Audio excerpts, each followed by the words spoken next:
Acompáñenme al libro de los Romanos. Libro a los Romanos, ¿verdad? Escrito por Pablo. Sí, se le llama la epístola a los Romanos, ¿verdad? Por ahí 56 años después de la muerte de nuestro Señor Jesús, después de su primera venida. Y si usted le quiere poner un título a este mensaje, es muy sencillo. Es algo que todos hemos hecho y tal vez a veces lo hacemos diariamente. El título es Mirándonos frente al espejo.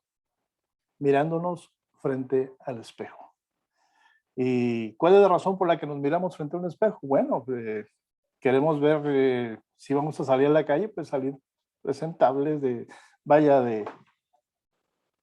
una manera que, primero, aunque no lo digamos, ¿verdad? Pero que nos agrade a nosotros mismos, ¿sí? Cuando ya estamos ahí enfrente del espejo, ya nosotros opinamos, ¿verdad? Que ya nos vemos bien, entonces ya dejamos de vernos en el espejo y salimos por ahí al trabajo, a la escuela, ¿verdad? A la tienda, a alguna reunión con alguien, pero primero pues utilizamos el espejo, esa es nuestra herramienta para saber cómo estamos. Y hoy vamos a ver algo que Pablo les está diciendo a este grupo de gente en especial, ¿verdad? Los está no acorralando, pero los está llevando al punto de que es necesario examinarnos a nosotros mismos, ¿verdad? Estaba viendo por ahí que en un periódico de Chicago, ¿verdad? Apareció una información extraña, ¿verdad? Era un obituario, ¿verdad? ¿Quién se murió? Bueno, un conocido delincuente había muerto, ¿verdad? Y normalmente, pues, eso no merecía una atención especial. Pero al leer el recorte, ¿verdad? Cualquiera se podía dar cuenta de que no se trataba de un delincuente ordinario, ¿sí? El obituario lo llamó uno de los criminales más legendarios de Chicago. Y eso llamaba la atención, ¿verdad? Y ese hombre participó en una variedad de delitos, ¿verdad? Pero como un personaje de película, ¿verdad? Y esto llamó la atención a un pastor, ¿sí? Y ese pastor decidió saber más sobre el hombre. Y al enterarse de todos los, vamos a decir, logros de esa persona como criminal, al pastor le pareció muy interesante, ¿verdad? Y usted ahorita se estaba preguntando, bueno, ¿qué tiene que ver esa historia de un criminal con el mensaje de hoy? Y es buena pregunta. Al pastor lo atrajo la historia cuando supo que ese nombre, ¿verdad? Se llamaba Walter Dewey Richards y le sonó conocido. Resulta que él conocía a un sobrino de ese hombre, ¿verdad? Pero volviendo a la información en ese periódico de Chicago, ¿verdad? Ahí decía que fue sentenciado por allá en 1984, ¿verdad? Y después de ser declarado culpable de crimen organizado interestatal, ¿verdad? El juez que estaba presidiendo el juicio, ¿verdad? Hizo un comentario muy revelador, ¿verdad? El juez le dijo, no veo ninguna característica favorable para el señor Pritchard, ¿verdad? Excepto que es un buen tipo. Esas fueron las palabras del juez. Ninguna característica, nada que le pueda ayudar, ¿verdad? Nada a su favor, pero pues se ve buena persona. Si usted checa en internet el nombre Pritchard, Chicago Tribune, ese periódico, ahí puede ver la historia, ¿sí? Pero mientras reflexionaba sobre el asunto, ¿verdad? Sobre eso me di cuenta de que se podría haber escrito una historia similar sobre mí, sobre cualquier otra persona. Pero volviendo al delincuente fallecido, ese delincuente fallecido y yo tenemos más en común de lo que a mí me gustaría admitir, ¿sí? Y un poco más de reflexión me llevó a una conclusión que yo le confieso que me desconcertó, ¿sí? Lo que el juez dijo sobre él podría haber sido dicho sobre mí, ¿sí? No veo ninguna característica favorable para este hombre, excepto que tal vez sea un buen tipo, ¿sí? Entonces, desde el punto de vista bíblico, es una declaración perfectamente precisa.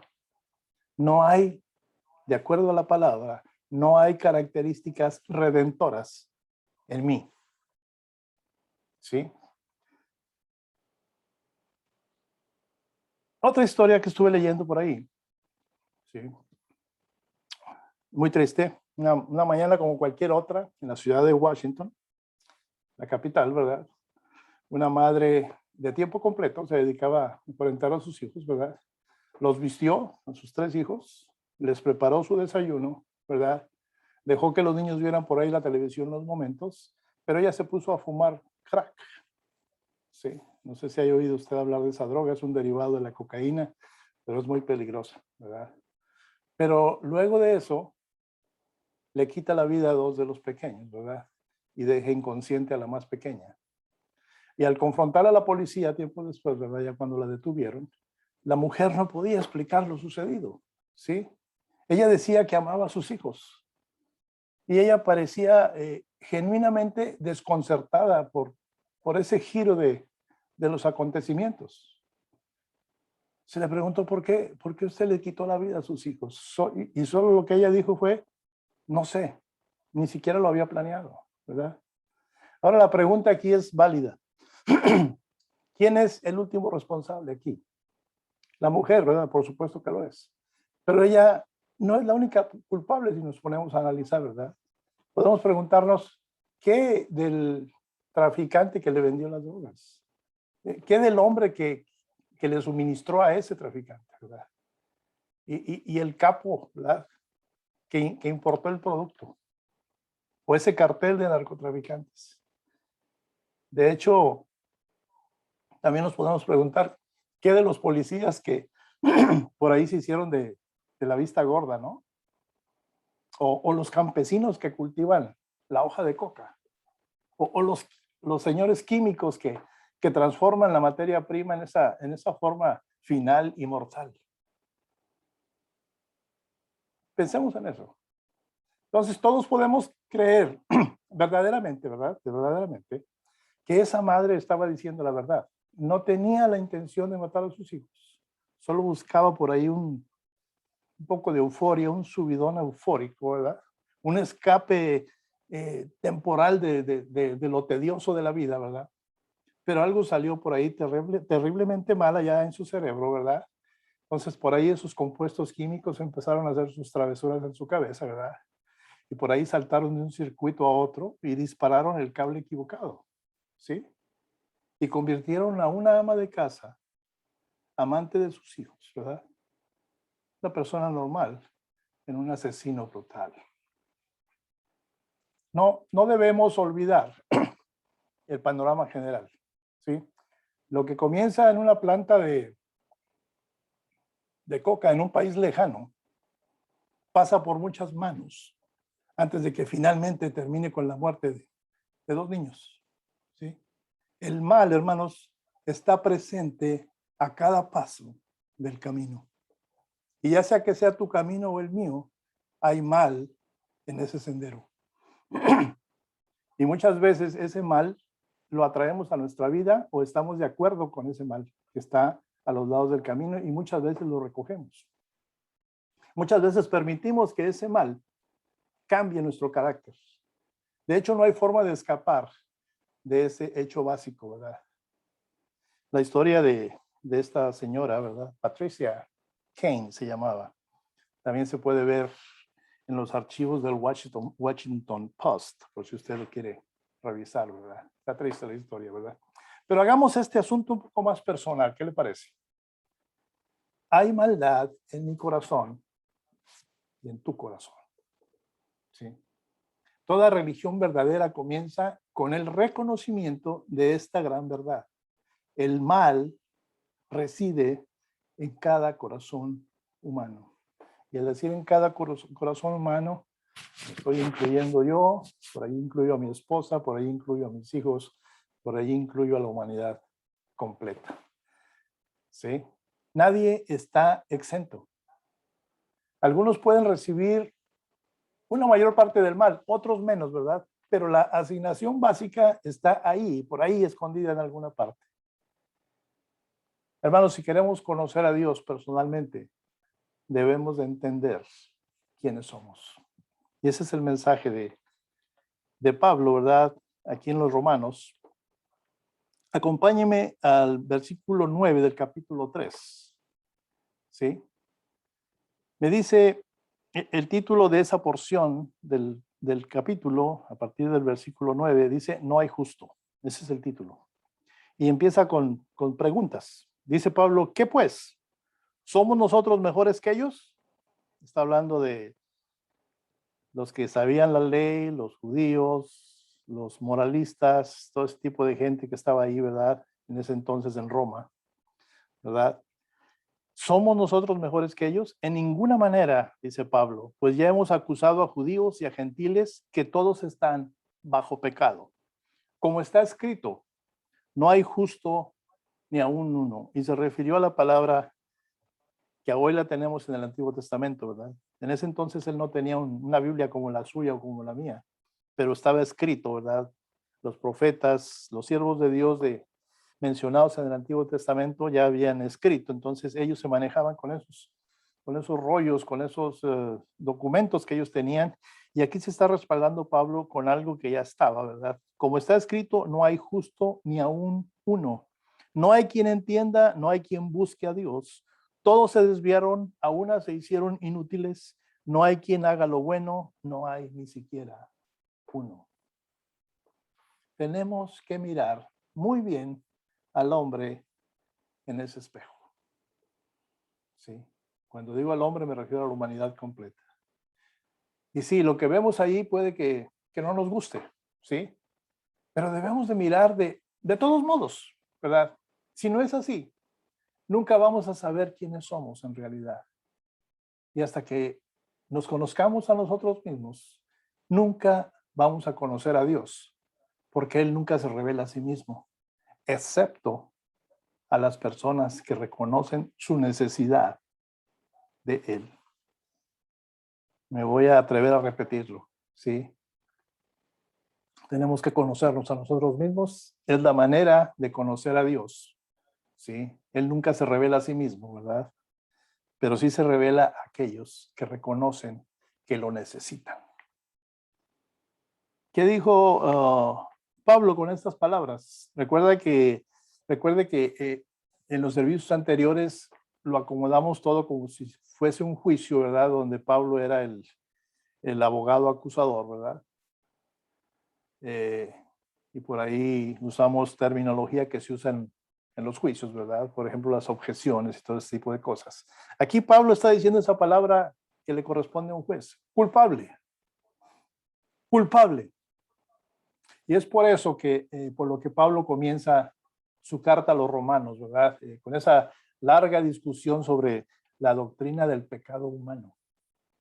¿Sí? Y empezamos a ver ese repaso del capítulo 1, después vimos en el servicio el 2, en dos domingos, ¿verdad? Pero durante casi 3 capítulos ha ido construyendo lentamente, ¿verdad? Hasta un gran clímax, su caso, ¿verdad? Y como un fiscal, Pablo, él ha expuesto los hechos uno por uno, ¿recuerda? Expuso su tesis, ¿verdad? ¿Cuál fue su tesis? El mundo está bajo la ira de Dios. Lo vimos allá, capítulo 1, ¿verdad? Versículo 18 para ser específicos. Pero hay varios hechos aquí, varios factores importantes. El número 1, los gentiles son culpables, dijo él ahí en el capítulo 1, 18 al 23. El hecho número 2, los moralistas son culpables también, lo mencionó ahí en el capítulo 2, del 1 al 16, lo vimos ese domingo, ¿verdad? Hay un tercer hecho ahí, ¿verdad? El capítulo 2 del 17 al 29. ¿Qué aprendimos? Lo que Pablo les dijo, ustedes judíos, aunque son mi raza, ¿verdad? Son mi estirpe, porque Pablo era judío, les dijo, ustedes son culpables, ¿sí? Y lo que vimos el domingo pasado, ¿se acuerda? El hecho número 4, no se van a aceptar excusas. Romanos 3 del 1 al 8.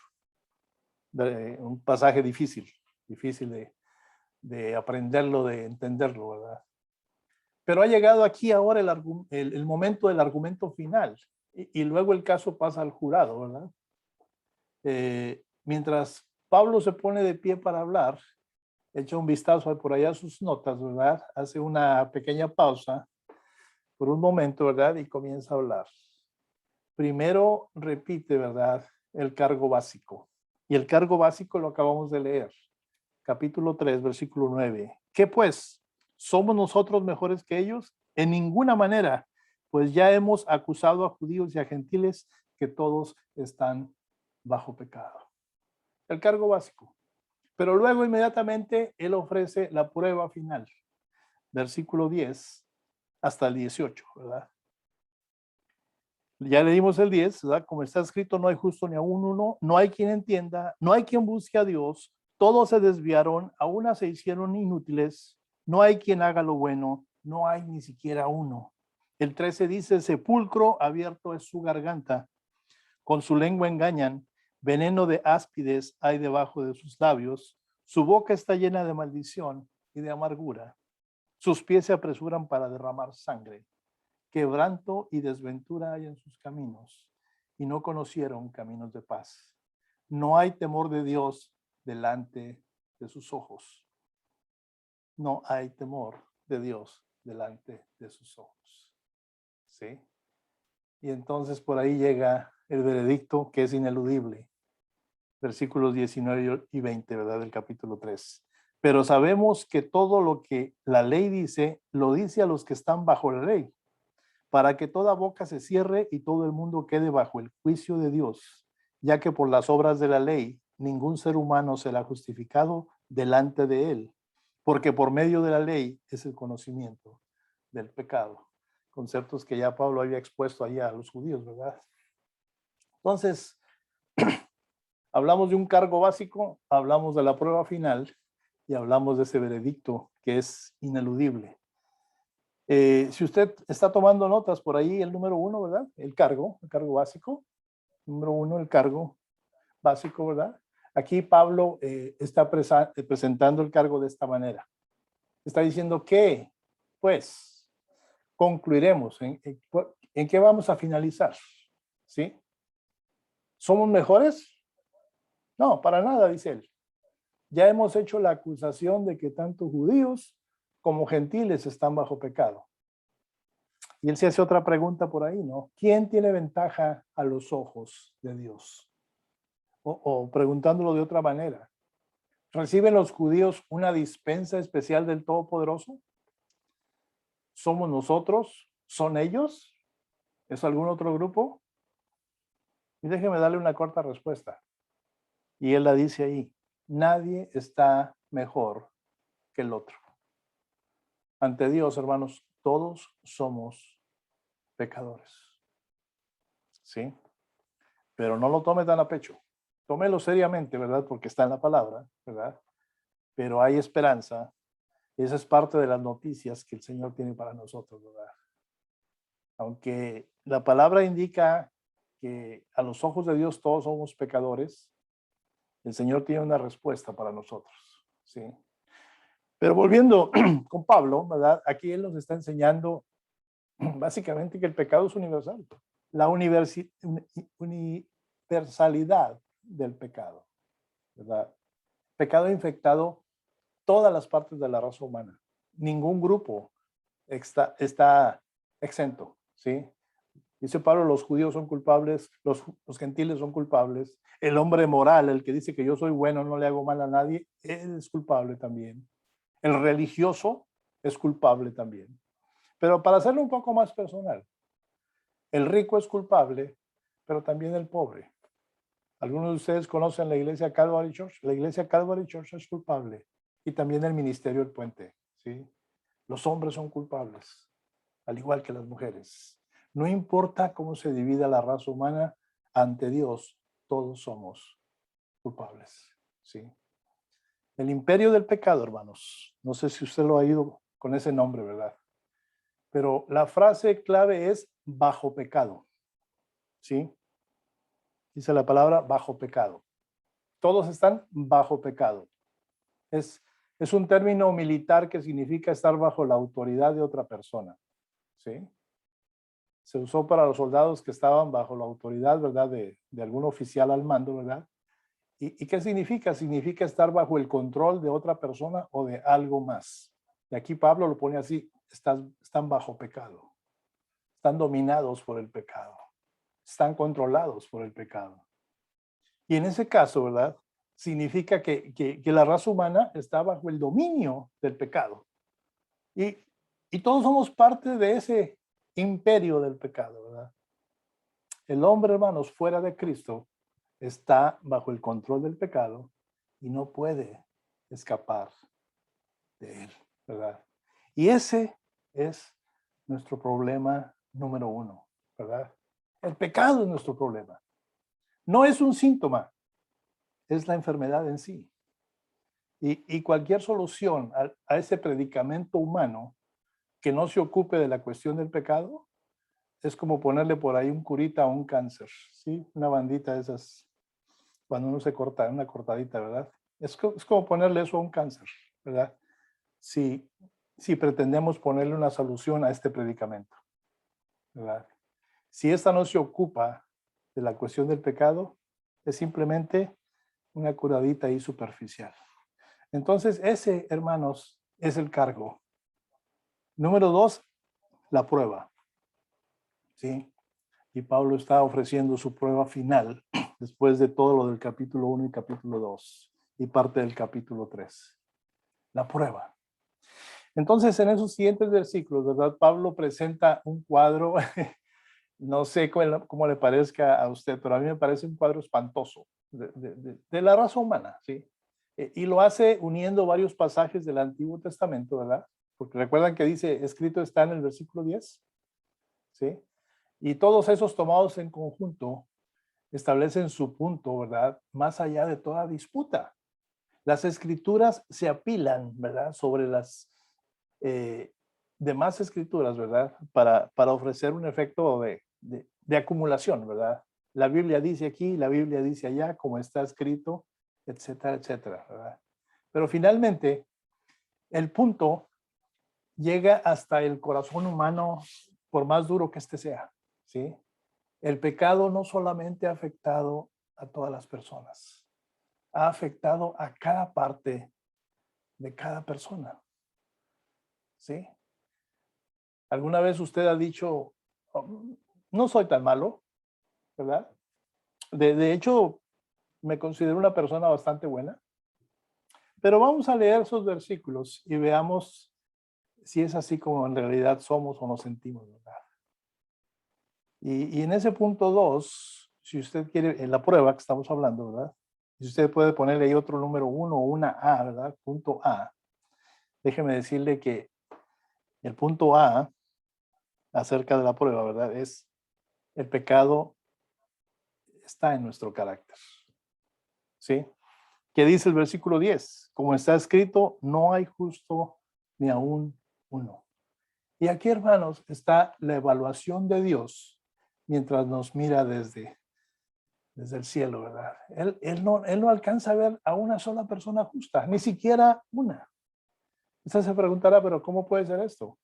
¿Cómo puede Dios mirar hacia abajo a 5,000 millones de personas y no ver ni siquiera un solo hombre justo? Usted se preguntará, ¿no es este un juicio demasiado severo? Hermano, la respuesta es que Dios juzga de acuerdo con un estándar muy diferente al estándar de nosotros, los seres humanos, ¿verdad? Los estándares que nosotros usamos. La mayoría de nosotros calificamos por ahí en esa curva, ¿verdad? Es decir, miramos a nuestro vecino y decimos, bueno, yo no soy tan malo como él, ¿verdad? O nos comparamos con alguien por allá que conocemos en el trabajo y realmente nos hace lucir mejor, ¿verdad? Si nos comparamos, ¿verdad? Déjeme decirle que Dios no juzga de esa manera. Cuando el Señor nos mira desde su trono, ¿verdad? El estándar que usa es su propia perfección, sin pecado. Esa es su reglita para medir, ¿sí? Nos compara con su propia santidad perfecta, su propio amor perfecto, su propia sabiduría perfecta y su propia justicia perfecta. Y en comparación, ¿con qué? ¿Con la perfección de Dios? Pues no hay nadie, ni siquiera una persona, nadie que se pueda acercar a ser justo ante sus ojos.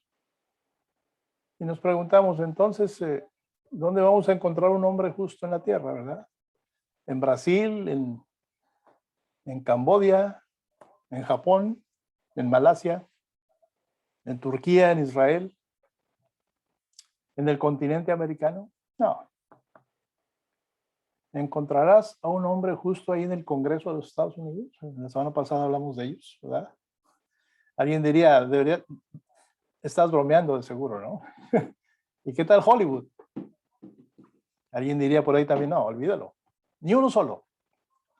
Ahora yo le pregunto, ¿hay algún lugar en toda la tierra donde podamos encontrar un hombre verdaderamente justo a lo que Dios pide?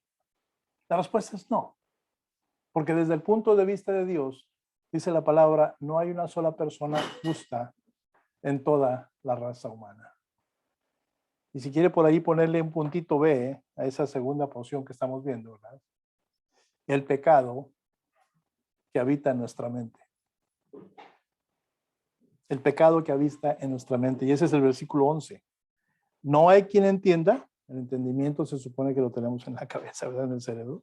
No hay quien busque a Dios. La decisión de buscar a Dios surge de su entendimiento y de su corazón, ¿verdad?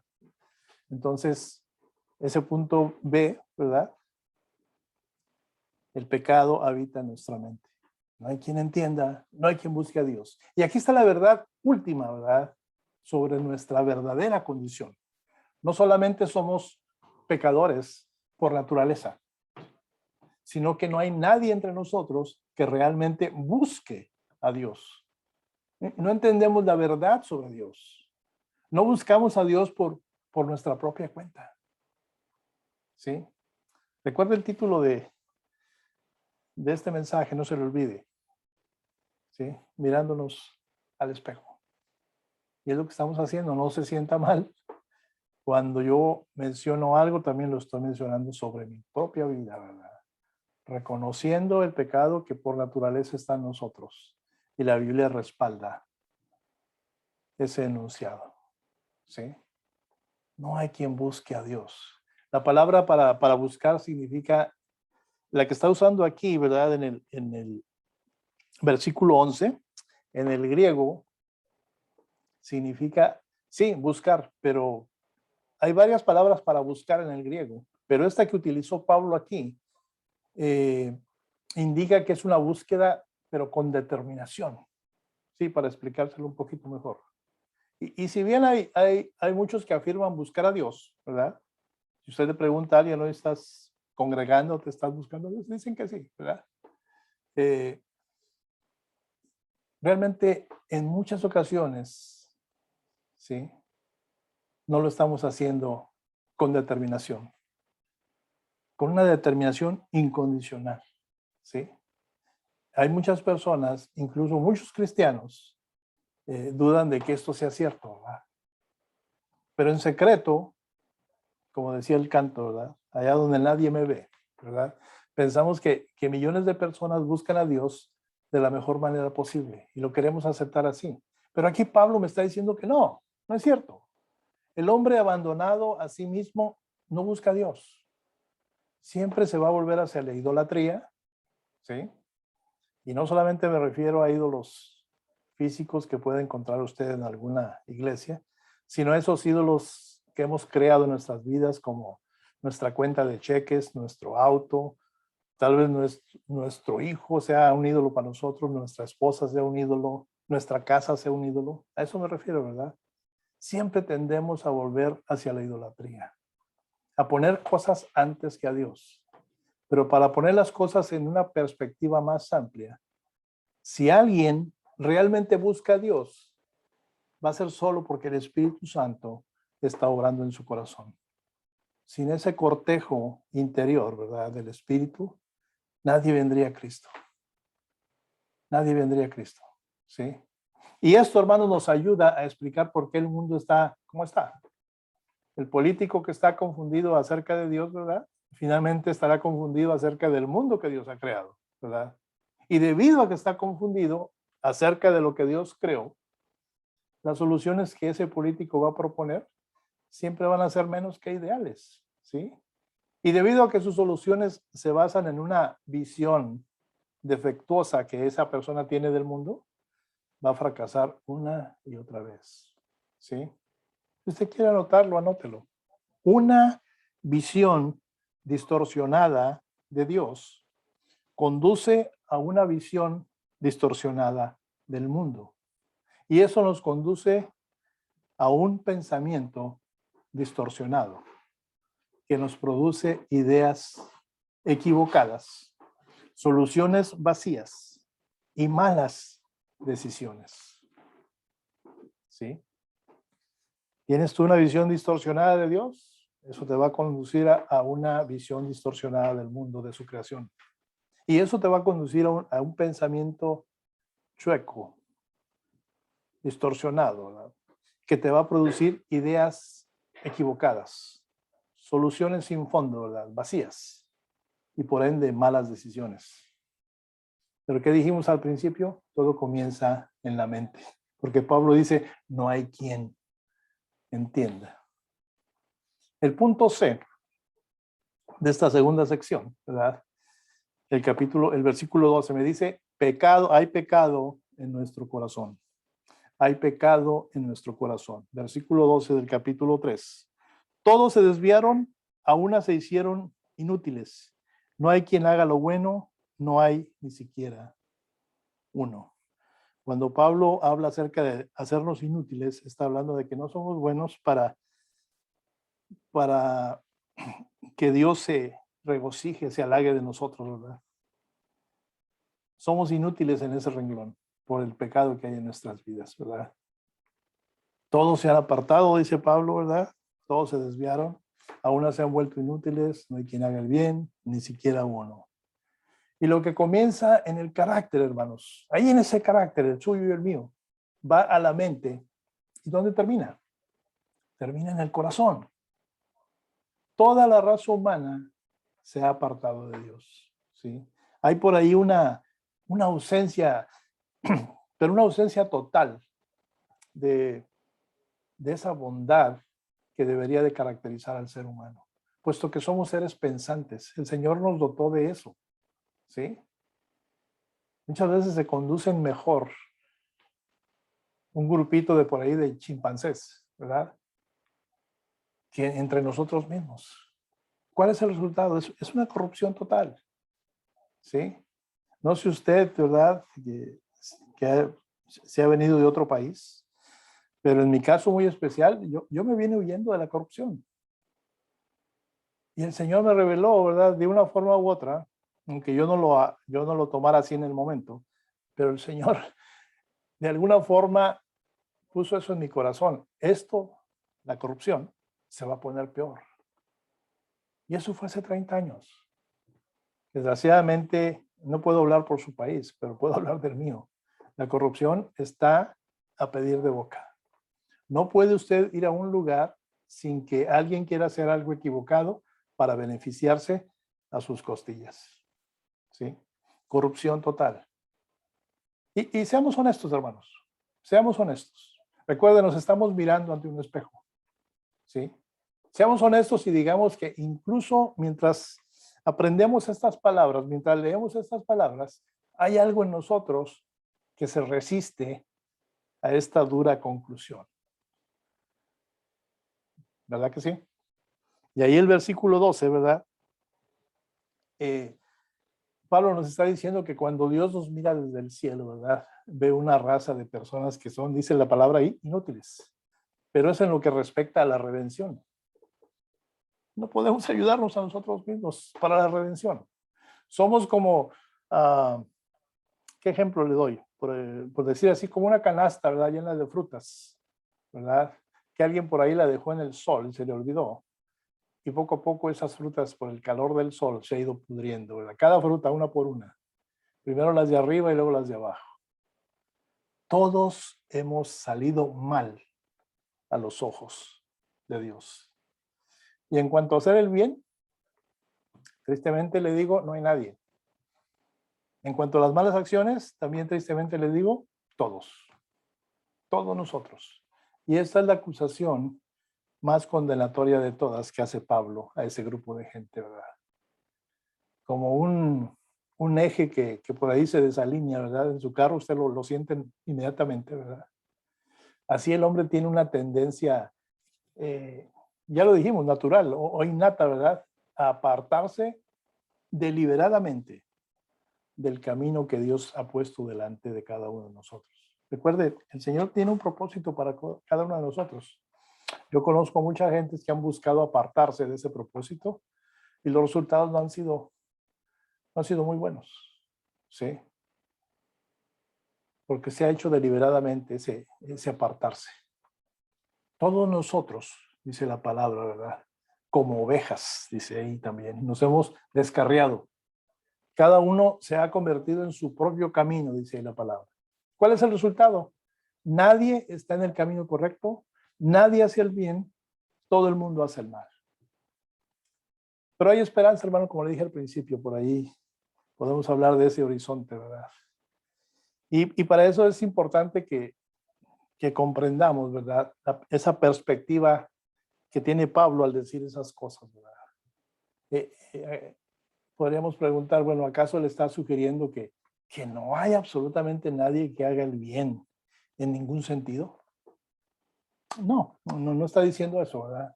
Y no se sienta mal, ¿verdad? Por ahí todos oímos hablar de la Madre Teresa, ¿verdad? Pero también por ahí oímos hablar de Saddam Hussein. No los podemos comparar, ¿verdad? Y si usted le pregunta a cualquiera en el mundo quién fue mejor, la Madre Teresa o Saddam Hussein, pues la respuesta va a ser obvia. Claro, ¿verdad? Pero gracias a Dios, hermanos, existe la crema innata de la bondad humana.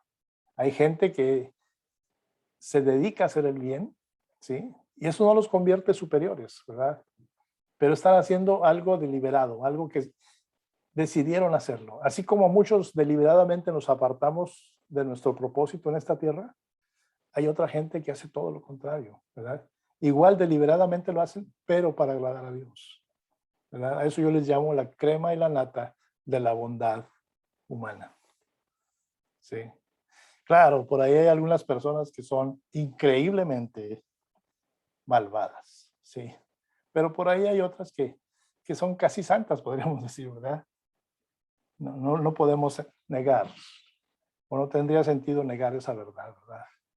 Entonces yo le pregunto, ¿cómo reconciliar esas diferencias obvias, ¿verdad? Esas diferencias morales entre las personas que menciona aquí Pablo, ¿verdad?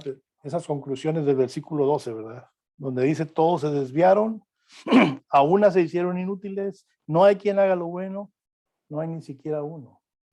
Déjeme decirle dónde radica la respuesta. La respuesta radica en la diferencia básica entre bondad relativa y bondad absoluta. ¿Qué le estoy tratando de decir? En el sentido de la perfección absoluta, pues sí, realmente no hay nadie que haga el bien. Ningún ser humano va a poder alcanzar ese estándar, ¿verdad? Mas, sin embargo, dentro de los límites, ¿verdad? De la naturaleza humana, dentro de nuestros límites, el suyo y el mío, algunas personas son mucho, vamos a decir, mejores y otras son mucho peores. Pero suena como dar un juicio, ¿no? Pero quizá, tengo aquí una ilustración que quizás ayude, ¿verdad? Vamos a suponer que dimos un paseo por el lago Michigan. No sé si usted alguna vez haya ido a Chicago, ¿verdad? A un ladito de Chicago está ese gran lago, el lago Michigan, ¿verdad? Y cuando íbamos llegando a Chicago, mi esposa y yo, pues era de día y pudimos ver todos esos edificios, ¿verdad? Desde arriba, ¿verdad? Pero pues estábamos viendo en una perspectiva, pues, vertical, ¿verdad? Pero al estar a la altura del lago Michigan, mientras por ahí manejábamos, caminábamos, pues ya los edificios se veían más altos, unos más altos que otros, pero desde arriba del avión se veían todos más o menos no podía uno distinguir cuál estaba más alto que el otro, ¿verdad? Por ahí estaba la torre Sears, ¿verdad? El edificio de John Hancock, por ejemplo, junto con otros cientos de edificios más pequeños. Pero era más fácil distinguir la diferencia de altura de esos edificios cuando uno estaba a nivel del lago, ¿sí? Entonces, supongamos ahora que ya estamos, ¿verdad?, en ese vuelo, ¿verdad? Y cuando estamos directamente sobre lo que es la ciudad, ¿verdad? Y usted alcanza a ver por la ventanilla, ¿verdad? ¿Qué es lo que vemos? Como lo dije anteriormente, desde esa perspectiva vertical, pues todos los edificios parecen planos, ¿verdad? ¿Qué es lo que marca la diferencia? Perspectiva. Perspectiva, ¿sí? Cuando juzgamos la bondad relativa, miramos desde una perspectiva horizontal, ¿sí? Y visto así, realmente va a existir una diferencia entre la Madre Teresa y Saddam Hussein, ¿sí? Pero cuando Dios mira desde el cielo, la bondad humana relativa desaparece. El pecado, hermanos, nivela la raza humana. De modo que cuando se nos compara con la perfección infinita de Dios, la conclusión que vemos aquí de Pablo en el versículo 2 es correcta. No hay quien haga el bien, ni siquiera uno. Es asunto de perspectiva. Pero aquí la perspectiva que importa es la de Dios. ¿Sí? Para muchos, tristemente, esa es una noticia que tal vez sea nueva, sí, para usted. ¿Cuál es la conclusión? La conclusión es bien sencilla, hermanos. No hay características redentoras en la raza humana. ¿Recuerda la historia de ese criminal que murió al principio? Lo que le dijo el juez. No hay nada a tu favor, pero te ves buena persona. ¿Sí? No hay características redentoras en mí, no hay características redentoras en la raza humana. Y no es en la llamada buena persona, ni en el malvado que es infractor de la ley. Desde el punto de vista de Dios, ambos somos totalmente corruptos, es la palabra. ¿Sí? Punto D de esta segunda sección, ¿verdad? Versículo 14. 13 y 14, perdón. Sepulcro abierto es su garganta, con su lengua engañan, veneno de áspides hay debajo de sus labios, su boca está llena de maldición y de amargura.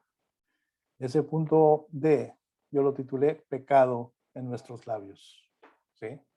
Entonces aquí Pablo ahora muestra cómo el pecado ha infectado las diversas partes del cuerpo humano. Ya lo leímos todo hasta el 20 y no sé si usted notó que cuando leímos se mencionan partes del ser humano, ¿verdad? Y aquí Pablo está empezando ¿con qué? Con su garganta, sigue con la lengua y luego habla de la parte baja de los labios, ¿verdad? Y el 14 que dice, su boca.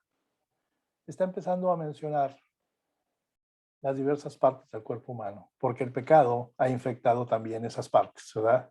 Comenzando con ¿qué? Con los órganos del habla. Dice ahí sus gargantas son como tumbas abiertas, ¿verdad? Dice ahí sus lenguas practican el engaño. Dice ahí veneno de víboras está en sus labios. Dice también, tienen la boca llena de maldición y amargura. ¿Sí? Y aquí Pablo está utilizando 4 palabras diferentes para los diversos órganos del habla, ¿verdad? Todo es en conjunto. Si usted no tuviera garganta, no podría hablar. Si usted no tuviera lengua, no podría hablar. Si usted no tuviera labios, se oiría muy curioso, ¿verdad? Si usted no tuviera boca, no emitiría sonido alguno, ¿verdad? Entonces, 4 palabras diferentes, ¿verdad? Para los diversos órganos del habla. Y cada una de las cuales muestra cuán profundamente el pecado afecta a las cosas que decimos. Las cosas que decimos. En las cosas que decimos se revela el pecado que hay en nuestras vidas. Mentir, falso testimonio, dice la palabra. Por ahí inventamos les queremos poner colores a las mentiras, ¿verdad? O fue una mentirita rosa. O por ahí alguien dijo, no, fue una mentirita piadosa. ¿Sí? Hermanos, nuestro discurso es, como dice Pablo, corrupto. Gargantas como tumba abierta. Engañoso, ¿verdad? Las lenguas practican el engaño. Eso es poco caritativo. Veneno de víboras en nuestros labios. ¿Sí? Blasfemia surge también en nuestros labios. Bocas llenas de maldición y de amargura. Al estar leyendo eso, pues venían muchas preguntas a mi mente. Una de ellas fue por qué pasa varios versículos, para mí es mucho tiempo, ¿no? Tanto tiempo describiendo nuestros órganos del habla. ¿Por qué lo hizo Pablo? Hasta que por ahí, leyéndolo una y otra vez, dije, bueno, sí, lo está haciendo porque el pecado se ve con mayor frecuencia en nuestras palabras. ¿Sí? No sé usted, pero yo he desarrollado una especie de, vamos a llamarle técnica, no sé, ¿verdad? Pues usted puede llamarle como quiera, porque usted tal vez tenga también eso. A veces, con facilidad, me doy cuenta cuando alguien está mintiendo. Sí. A veces, con facilidad, me doy cuenta cuando alguien no está siendo honesto. Puede que no esté mintiendo, pero no está siendo honesto. ¿Sí? En ocasiones, me doy cuenta que alguien trama algo detrás de lo que está diciendo. ¿Qué dice la palabra en Mateo 12:34? Pues es un verso que usted conoce. De la abundancia del corazón, dice, habla la boca. Todo lo que hay en el corazón del ser humano finalmente va a salir. ¿Sí? Me gusta consultar otras versiones de la Biblia para ver algunos versículos, ¿verdad? Y me fui a la que está en inglés, que se llama la Biblia Viva, The Living Bible, ¿verdad? Y traduce la primera porción del versículo 13, ¿verdad? De esta manera, donde dice, sepulcro abierto su garganta, con su lengua engañan, ¿verdad? Lo dice como su conversación es inmunda y sucia, como el mal olor de una tumba abierta. Wow. Nuestro discurso huele a muerte, porque no hay nada más que muerte dentro de nosotros. Es por eso que hablamos por ahí chistes sucios, ¿verdad? Es que le llaman chiste colorado, que le dicen por ahí un chiste rojo, o por ahí hablamos en doble sentido, ¿verdad? Mi abuela le llamaba un lenguaje canalla, ¿verdad? Y hay gente que hasta le da placer a contar chistes así, ¿verdad? Connotación sexual, doble sentido, todo ese tipo de cosas. Es lo que hay en el corazón. Yo le pregunto, ¿es una coincidencia que tantas de nuestras palabras sucias tengan que ver con suciedad o sexo pervertido? ¿No es esto un reflejo de la descomposición dentro del corazón humano? La palabra me dice que con ese tipo de personas ni me siente a comer, dice la palabra. No recuerdo el pasaje, pero ahí los menciona a todos esos. ¿Verdad? ¿Lo hemos hecho? Pues en alguna porción de nuestra vida, sí. Quería ser el más popular entre los amigos, cuéntales unos chistes que no se sabían y chistes con connotaciones sexuales y todo el mundo risa y risa y te admiraban porque tenías buena manera de contar los chistes, ¿verdad? Les alegrabas el tiempo. Entonces eras popular entre la gente y te gustaba ser popular. ¿A costa de qué? A costa de descargar tu basura en medio de ellos. ¿Por qué? ¿Por qué nos encantan las charlas, vamos a llamarlas sucias, y esas frases de doble sentido? ¿Por qué a nuestros jóvenes les encanta hablar basura? Yo no le voy a negar, pero a veces mis hijos, aún sentados en la mesa mientras comemos, se les sale una palabra y se tapan la boca. Como diciendo, se me salió. ¿Sí? ¿Por qué? Porque dentro de cada corazón hay un cadáver en descomposición y el hedor sale de la boca. Estoy siendo fuerte. El Señor es radical en su palabra, hermano. Créame que lo pensé 2 veces antes de terminar este mensaje y la colaboración de otros pastores, ¿verdad? Sus opiniones, ¿verdad? Yo le pregunto, ¿usted duda que la boca humana esté llena de maldiciones y amargura? Si es así, pruebe este pequeño experimento, ¿sí? De un paseo por ahí en la calle, ¿verdad? Y al primero que encuentre, dele un golpe en la nariz a ese primer extraño que usted encuentra y entonces ponga atención a lo que va a salir de la boca de esa persona. Y claro, después de eso, córrale, ¿no? Porque si es una persona corpulenta, va a ser peor el resultado. Pero ¿qué es lo primero que sale de nuestra boca? Lo que está en nuestro corazón, ¿sí? Pecado en nuestros pies. El punto E. Pecado en nuestros pies. El 15 al 17 me dice lo siguiente: sus pies se apresuran para derramar sangre. Quebranto y desventura hay en sus caminos, y no conocieron camino de paz. Aquí, hermanos, hay versos que describen muy bien la América contemporánea, ¿verdad? Sus pies son veloces para derramar sangre. Ruina y miseria, dice aquí, marcan sus caminos y no conocen el camino de la paz. ¿Sí? ¿Sabía usted que aquí actualmente en los Estados Unidos matar a un inocente es perfectamente legal? Usted se va a preguntar, bueno, ¿pero qué está diciendo? Bueno, es bien sencillo. Se le llama aborto. ¿Sí? Por ahí estaba viendo que desde 1973, cuando se aprobó por ahí una famosa ley, agárrese bien de su asiento, más de 28 millones de bebés por nacer han sido legalmente asesinados. Se le llama de otra manera, ¿verdad? 28 millones de bebés. Eso es 10 veces más que el total de muertos, ¿verdad?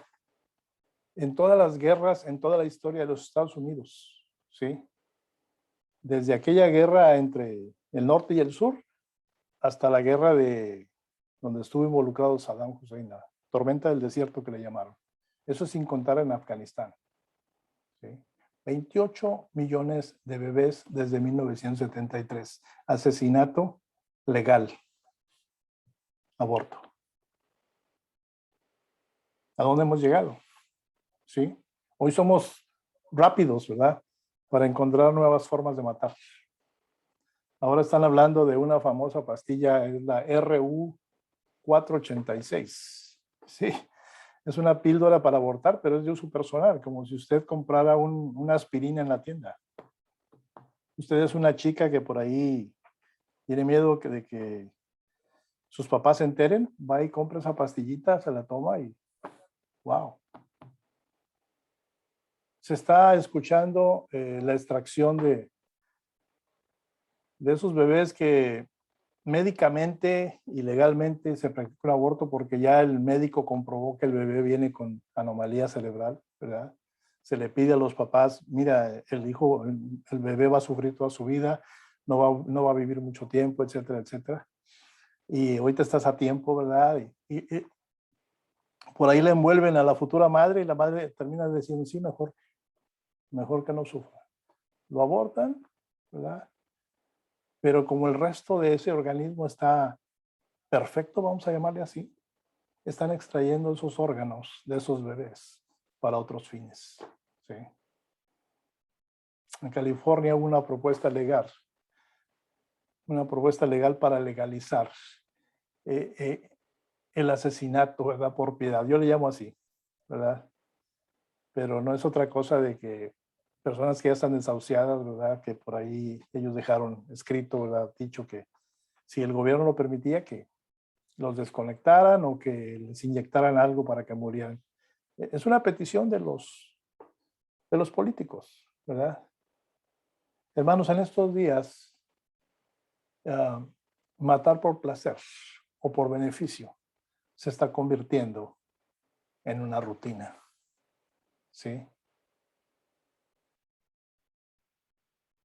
No se nos olvide que donde quiera que vaya el hombre, el pecado lo va a seguir.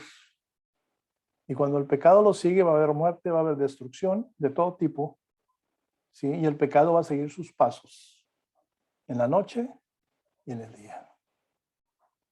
El punto F, otro órgano del cuerpo, ¿verdad? El pecado en nuestros ojos, versículo 18. Dice, no hay temor de Dios delante de sus ojos. No sé si usted ya había leído antes este pasaje, pero yo no me había puesto a pensar, a notar que está mencionando los órganos Pablo aquí. Todo por donde puede entrar pecado a tu vida, pero también por donde puede salir, ¿verdad? Pero en el caso de los ojos, esta es la acusación final de Pablo, ¿verdad? Y en esa Biblia en inglés que estaba leyendo, ¿verdad? The Living Bible, la Biblia viva, dice, lo expresa de la siguiente manera. Ellos dicen, no les importa Dios ni lo que Él piense de ellos, ¿sí? El 18 nos dice, no hay temor de Dios delante de sus ojos, pero esta Biblia lo pone así, no les importa Dios ni lo que Dios piense de ellos. No sé si usted crea que esto es cierto, ¿verdad? Pero déjeme decirle por qué eso es cierto. Porque cuando los hombres rechazan a Dios, yo tengo malas noticias, lo pierden todo. ¿Sí? No temer a Dios simplemente significa vivir como si Dios no existiera. Que yo creo que ese es el estado exacto donde están ahorita millones de personas en la actualidad. No son ateos declarados, ¿verdad? Pero bien podrían serlo. Son ateos prácticos, les llamo yo, ¿verdad? Que viven como si Dios no existiera, ¿verdad? Ignoran sus caminos, desobedecen sus mandamientos, ignoran su palabra, pero también con ello violan sus estatutos. Para ellos es mejor que Dios no exista. Esa es la poca atención que le dan al Creador. ¿Sí? Hay una depravación total, hermanos. Cuando se toman estas 6 declaraciones que acabamos de ver aquí, ¿verdad? Juntas, ¿verdad? Se convierten en la acusación más condenatoria que usted y yo nos podamos imaginar. Hay pecado en nuestro carácter, ¿sí? Hay pecado en nuestra mente, hay pecado en nuestro corazón, hay pecado en nuestros labios, hay pecado en nuestros pies, hay pecado en nuestros ojos. El pecado ha infectado y afectado, ¿sí? Esas dos cosas, infectado y por ende afectado cada parte de nuestro ser. Eso es lo que Pablo está diciendo aquí, ¿sí? Pero decir eso no es más que decir nada más que la histórica doctrina, ¿verdad?, de la iglesia protestante, ¿verdad?, acerca de la depravación total. Decir que el hombre es totalmente depravado no significa que sea tan malo como puede ser. Definitivamente no, ¿verdad? ¿Qué es lo que significa? Significa que el pecado ha afectado cada parte de su ser, ¿sí? Hablamos de la mente, hablamos de las emociones, la voluntad, inclusive el intelecto o ese razonamiento moral que en determinado momento pudiésemos expresar. Esa toma de decisiones, ¿verdad? Esas palabras, pero también, hermanos, nuestras obras. Dice la palabra, por sus obras los conoceréis. Entonces, ninguna parte del ser humano, ¿verdad?, está exenta. No se escapa, ¿verdad?, de los efectos del pecado, esos efectos debilitantes, ¿verdad? Alguien por ahí dijo, si el pecado fuera azul, estaríamos todos azules. No sé si usted vio la película esa de Avatar, ¿verdad?, donde los personajes son todos azules. Si el pecado tuviese un color azul, todos estaríamos azules. Claro, algunos serían azul oscuro, otros azul celeste, ¿verdad? Otros azul claro por ahí. Pero cada parte de nosotros sería un azul en un tono u otro, ¿verdad? Entonces, hermanos, la depravación total significa que hay una semilla maligna dentro de cada uno de nosotros. Una semilla que puede permanecer por ahí inactiva durante muchos años, ¿verdad? Y luego de repente aparece sin previo aviso. Recuerda la historia de esa mujer al principio, ¿sí? Mucha gente, hermanos, tiene problemas con este concepto de la depravación total, ¿verdad? Por ahí van caminando por la vida negando que son pecadores, ¿verdad? Dicen, yo soy gente buena, no le hago daño a nadie. Y muchas personas sienten o creen que su pecado no es lo suficientemente malo como para condenarlos, ¿verdad? Lo que no entienden es que cualquier pecado es totalmente inaceptable para Dios, porque Dios es santo. Él nos mide con otra reglita, ¿verdad? Por ahí, basada en su santidad, en su carácter. Y déjeme darle un ejemplo. Por ahí me entero que a usted le gustan los omelets, ¿verdad? Y por ahí yo me siento que soy bueno cocinando omelets. Y lo invito a que venga a mi casa a comerse un buen omelet. Pero cuando usted está llegando a mi casa o está por llegar a mi casa, me doy cuenta que yo quería hacer un omelet con 5 huevitos, ¿verdad? Pero uno ya está pasado, ya se ve que está malo. ¿Sí? No sé si le ha pasado eso a usted. A más seguido le pasaba, los veía y los tiraba, ¿verdad? Por ahí el tendero, cuando uno iba a comprar de a 2 o 3 huevos, lo ponía frente a un foco. Si se veía oscuro, ya no se lo vendía uno, porque ya se estaba formando por allá dentro del pollito, ¿verdad? Y el olor de ese huevito cambia, cambia. Pero yo digo, bueno, yo necesito 5 huevos para el omelette de mi invitado. Tengo 4, no va a alcanzar. Le voy a echar el otro también, no hay problema. ¿Sí? No hay tiempo para ir a buscar huevos frescos, así que pues lo voy a mezclar y mi amigo no va a notar la diferencia. A los pocos minutos, ¿verdad? Sirvo por ahí el omelette. Y usted, mi invitado, empieza a oler ese aroma extraño, ¿verdad? Y usted pregunta, ¿qué huele? ¿Qué es eso tan raro? Y si yo me atrevo a decirle, oh, no te preocupes, uno de los huevos por ahí estaba podrido, ¿verdad? Pero lo mezclé con el resto. Yo le pregunto ahora, ¿usted aceptaría esa comida? Claro que no lo haría. Déjeme decirle que Dios tampoco va a aceptar que tu vida o la mía esté mezclada con el pecado. Por ahí tienes buenas obras, por ahí tienes un buen carácter, por ahí todo el mundo opina que eres bueno, pero al mezclar tu pecado con todo eso, se pudre igualmente que el pecado. Sí. Así como ese solo huevito, ¿verdad? Echó a perder los otros más en ese platillo. El hedor de mi pecado va a anular por completo cualquier otra cosa que yo piense que hice para agradar a Dios. Eso es lo que significa la depravación total. Hay áreas en tu vida muy buenas, hay áreas en tu vida que alguien podría decir esta persona es un santo, pero el pecado, con tantito que las manche, echa a perder todo y la depravación es total. Sí. Hermanos, el pecado ha invadido nuestra vida de tal manera que cualquier intento nuestro por agradar a Dios por nuestra propia cuenta está condenado al fracaso. Él no va a aceptar tu vida cuando el pecado se mezcle con tus buenas obras. Y el punto final, hermanos, que da aquí Pablo, el tercer punto, el veredicto final. ¿Sí? Estamos llegando aquí como lo habíamos presentado, como un jurado, como un juicio, ¿verdad? Entonces lo vamos a llamar así, ¿verdad? El resumen final de Pablo como fiscal al jurado, ¿verdad? Por ahí ya las pruebas ya están listas, ya las hemos repasado, ¿verdad? Se han presentado los cargos, se ha leído y probado la acusación.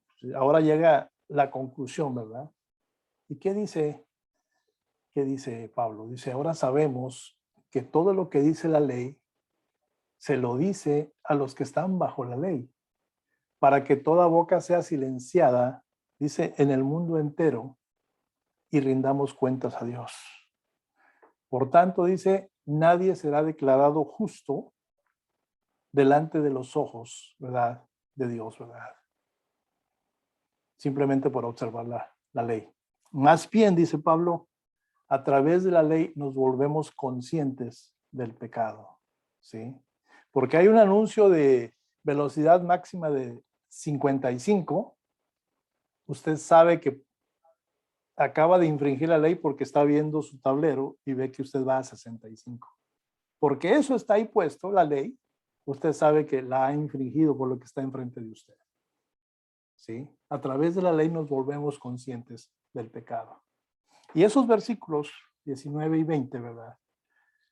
Aclaran 2 puntos. Todos son culpables ante Dios, número 1, ¿verdad? 19. Nadie puede salvarse guardando la ley, porque la ley solamente puede condenar. Ese es el punto número 2. Dice el 19, pero sabemos que todo lo que la ley dice, lo dice a los que están bajo la ley, para que toda boca se cierre y todo el mundo quede bajo el juicio de Dios. Y el 20 nos dice, ya que por las obras de la ley ningún ser humano será justificado delante de él, porque por medio de la ley es el conocimiento del pecado. Por ahí estaba leyendo a un pastor, Pastor Phillips. Él dice que es la regla de la ley la que nos muestra lo torcido que estamos, ¿verdad? Lo torcido que somos. Viendo la ley nos damos cuenta que, me dice la palabra, ama a tu prójimo como a ti mismo, ¿sí? Pero cuando por ahí estamos leyendo esa oración con la que el Señor Jesús les enseñó a orar a los discípulos, hay una porción que dice, perdónanos como nosotros perdonamos a nuestros deudores. Wow, ¿será cierto? Si el Señor nos va a perdonar nuestras faltas como nosotros estamos perdonando a nuestra esposa, a nuestro hijo, a nuestro vecino, a nuestro compañero de trabajo, no esperes una gran redención. El propósito de un espejo, hermanos, no es lavarse la cara nada más, ¿sí? Yo sé que usted va al baño, ve el espejo, se lava la cara y por ahí ve si ya se quitó todo el jabón, ¿verdad? Si usó jabón o etcétera. Pero no es nada más para eso. Usted no mueve el espejo de la pared, ¿verdad? Y se lo frota en la cara. No. El propósito del espejo es dirigirnos hacia el agua, ¿verdad? Si queremos lavar nuestra cara. La ley es así. No nos salva. Tiene el propósito de llevarnos al único lugar donde podemos ser salvos. La cruz de Jesucristo. Ese espejo va a revelar nuestra condición actual, nuestra condición real. Pero allí en el Monte Calvario estaba la solución para lo que tú y yo estamos viendo en ese espejo. ¿Sí? Y llegamos al final del mensaje, hermanos. Leí por ahí a Charles Hodge. Me puse a pensar en las palabras que él escribió. ¿Sí? Él decía que para estar preparados para la recepción del Evangelio, ¿verdad? Las buenas nuevas de salvación, primero debemos estar convencidos del pecado. Primero debemos de reconocer lo que estamos viendo en el espejo. Ahí donde nadie nos ve, solamente el que está en el espejo y tú saben realmente lo que está pasando, ¿verdad? Y el siguiente paso es humillarse bajo el sentido de cualquier vileza que tú sientas tener en referencia a la santidad de Dios. Y ahí en forma silenciosa, ¿verdad? Bajo la convicción de ese poder condenatorio, ¿verdad? Y postrado ante los pies de la misericordia del Señor. Y también, ¿por qué no? Bajo ese sentimiento de que no vamos a poder satisfacer las exigencias de la ley. Ahí, reconocer ante el Señor, ¿verdad? Que solamente Él tiene la solución para lo que estamos viendo en el espejo. Palabras de Charles Hodge. Él escribió un artículo acerca del libro de Romanos y estaba él hablando acerca precisamente de este pasaje.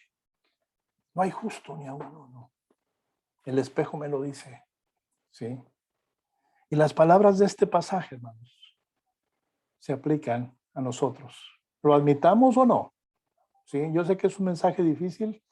Es difícil, créanmelo, para mí, ser la parte que distribuye el mensaje, ¿verdad? Que lo emite, pero yo estoy seguro que también para la parte que lo recibe. No es una acusación, no es un juicio para nadie. Son noticias de parte de Dios. Él me está diciendo, bajo mi estándar, estás perdido. Sí. Pero yo envié a mi hijo, a mi único hijo, para borrar toda huella que el pecado ha dejado en tu vida y en la vida de los demás. Sí, por ahí podemos pensar, no todos somos igualmente pecaminosos, pero déjeme decirle que todos somos igualmente pecadores. ¿Sí? Algunos pecan más, otros menos, pero todos somos pecadores en menor o mayor grado, ¿verdad? Recuerda que hablamos de unas semillas, esas semillas ocultas, sí, pero semillas del mal, ¿verdad? Que están ahí ocultas en nuestro interior. Pueden permanecer ahí latentes por muchos años, inclusive décadas, ¿verdad? Y de repente, bajo cualquier provocación, ya sea mayor o menor, brotan. ¿Para qué? Para producir frutos amargos dentro de nosotros. Pero tristemente, en la mayor parte de los casos, afectan a los demás, sobre todo aquellos que están cerca de nosotros. ¿Sí? Alguien dijo por ahí, sabio es el hombre que se mira al espejo, ¿verdad? Y reconoce la verdad de su condición. Déjeme decirle que para ese hombre, no importa lo mal que sea su vida, hay esperanza. El único caso verdaderamente, digamos, desesperado, ¿verdad? Es el del hombre que no admite lo que está viendo en el espejo. ¿Sí? Es como te miras y por ahí te notas unas canas y unas arruguitas junto a tus ojos y dices, no puede ser, apenas tengo 60 años, ¿verdad? Y queremos negarlo, queremos meter en nuestra cabeza, no, yo todavía estoy joven, no puedo aceptar esa arruga, no puedo aceptar esas canas. Pero ahí están. El espejo no engaña. ¿Sí? Si usted está viendo este video, ¿verdad? Y alguien se lo compartió, agradezcaselo. Déjeme decirle una última cosa esta mañana. La salvación comienza con el silencio. Pero ¿cómo es eso? Usted se va a preguntar, ¿verdad?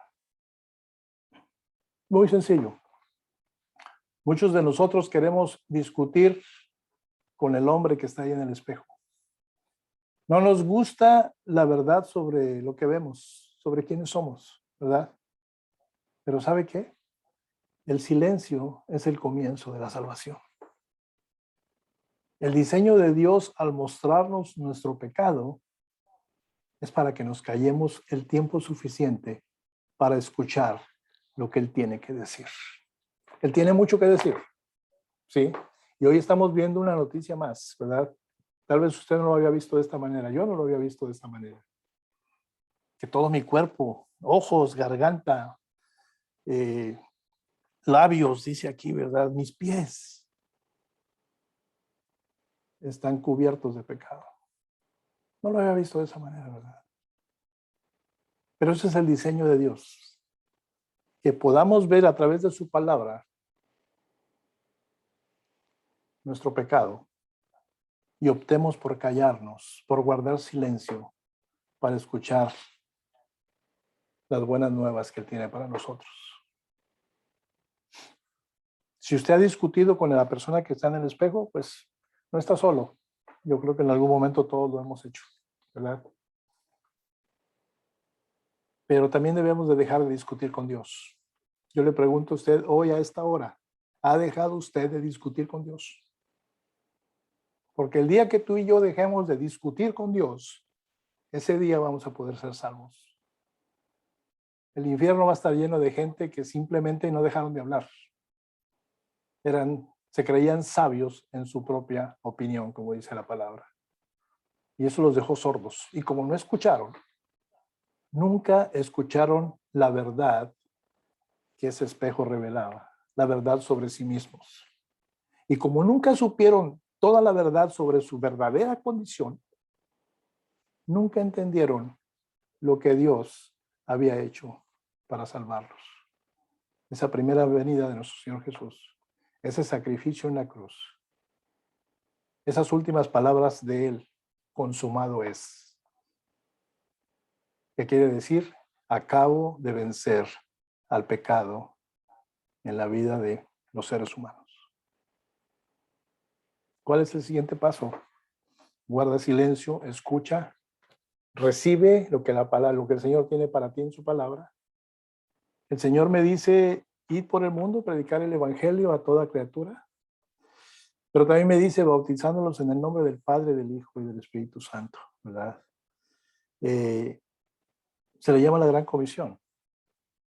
Podemos hablarle a mucha gente, pero si no tenemos la convicción de que en nuestra propia vida hay pecado, no vamos a tener la autoridad ni moralmente vamos a poder decir a otra persona, tú estás en pecado y necesitas reconciliarte con Dios. Es algo en el que estamos envueltos todos.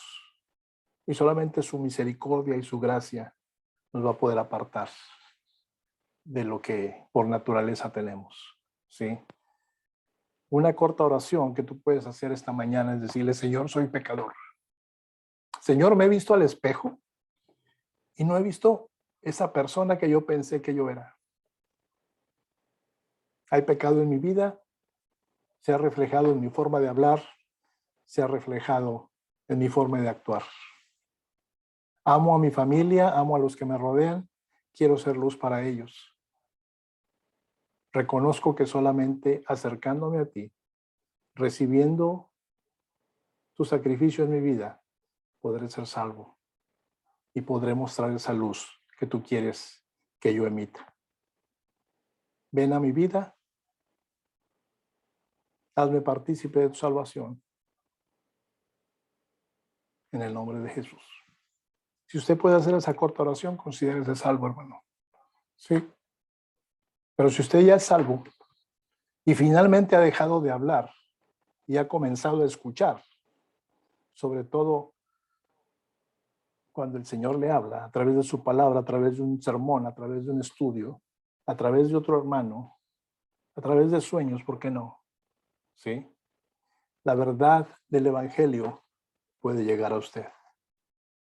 Pero mientras tú y yo nos estemos por ahí defendiendo con nuestros propios argumentos, con nuestras propias excusas, no vamos a poder ser partícipes de la salvación. Así que, hermanos, mi oración es que logremos poder dejar de hablar y comencemos a escuchar esas dulces palabras del Señor. Sí. Donde me dice, venid a mí todos los que estéis cansados, trabajados. Yo los voy a hacer descansar. Yo les daré mi reposo. Sí. Seamos testigos de lo que Dios puede hacer por usted y por mí. Cierra sus ojos, por favor. Amado Padre, gracias nuevamente, Señor. Tú eres maravilloso, eres grande, eres misericordioso. Padre, tu gracia inunda el universo. Padre, esta mañana comprendemos que te hemos defraudado en muchas cosas, Señor bendito. Pero hoy quizá algunos de nosotros, o muchos de nosotros, o todos nosotros, queremos redimirnos ante ti. Y Padre, ya sea que te hayamos pedido que entres en nuestra vida como Salvador, o que continúes siendo esa luz que ilumina el camino hacia ti, lo hagas, Padre. Padre amado, perdónanos por todas nuestras faltas, perdónanos por todo aquello que hemos hecho y no te ha agradado. Permite que nuestro camino sea el camino que tú has trazado para cada uno de nosotros, ese propósito especial que es sin igual. Gracias, Padre, por darnos vida, por darnos salud. Padre, en esta mañana te pido bendigas el hogar de cada persona, Señor, que está con nosotros, sus familias, sus posesiones, todo aquello con lo que los has bendecido, Señor. Esta mañana, Padre, pido de tu paz para cada uno de ellos. Bendice esta semana. Gracias, Padre, por la presencia de nuestros hermanos y de estas personas que hoy nos visitan por primera vez. Extiende tu mano de amor y bendición a sus hogares y a sus vidas. En el nombre de Jesús. Amén, Señor.